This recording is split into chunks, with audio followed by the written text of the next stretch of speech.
Hi, everybody. First and foremost, I hope you're doing well. Erev Shabbat Shalom, and also Yom Yerushalayim Sameach.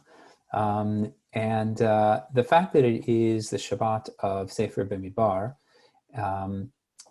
the beginning of the book of Numbers, and also Yom Yerushalayim, I think is quite a study in contrast.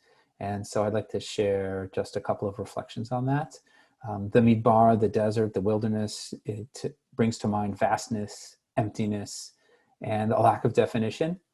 And by contrast, Jerusalem is a very defined place. And already in Chumash, we're told about Hamakom Asher Yivchar Hashem, the place that God, a specific place, God will choose for you. And that David HaMelech ended up choosing as our capital in Jerusalem. And so on the one hand, you have this emptiness and lack of definition. On the other hand, you have this very specific place. And so it's just interesting today, and I want to reflect a little bit today on the fact that both of these are happening together, the beginning of Sefer BaMidbar and also Yom Yerushalayim. And in honor of Sefer BaMidbar, I actually was thinking about music that is appropriate for the Midbar. And I came across this beautiful song, and I'm going to read some of it to you. In fact, I can even show it to you.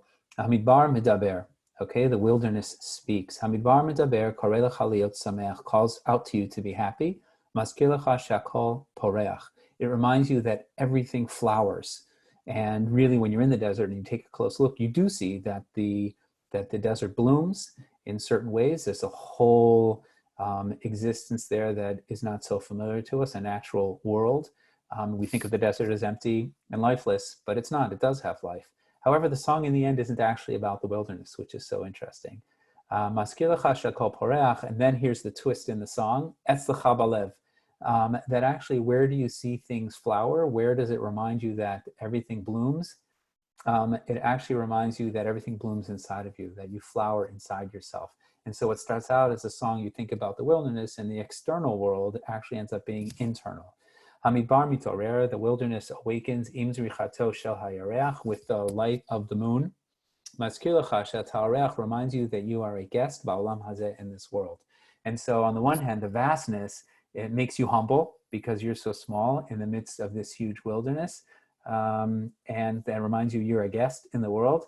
But it also is what's so beautiful to me about this song is that what the wilderness gives you the space to do and to be is a listener, and to be listening to yourself, attentive to your internal voice, and gives you the space to flower as an individual, as a person.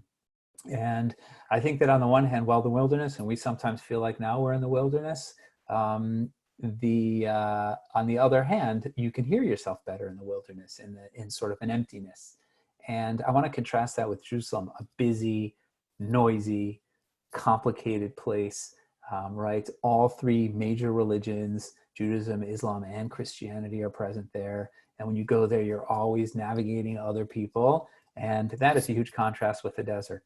And it's also interesting, by the way, if I scroll down here, of course, there is the pasuk that says, Ki mitzion tetzei Torah, Dvar Adonai Yerushalayim, which is so interesting. The Torah came forth from Zion, which is also a name for Jerusalem, and the word of the Lord from Jerusalem. But in fact, where we get the Torah from in the desert at Har Sinai.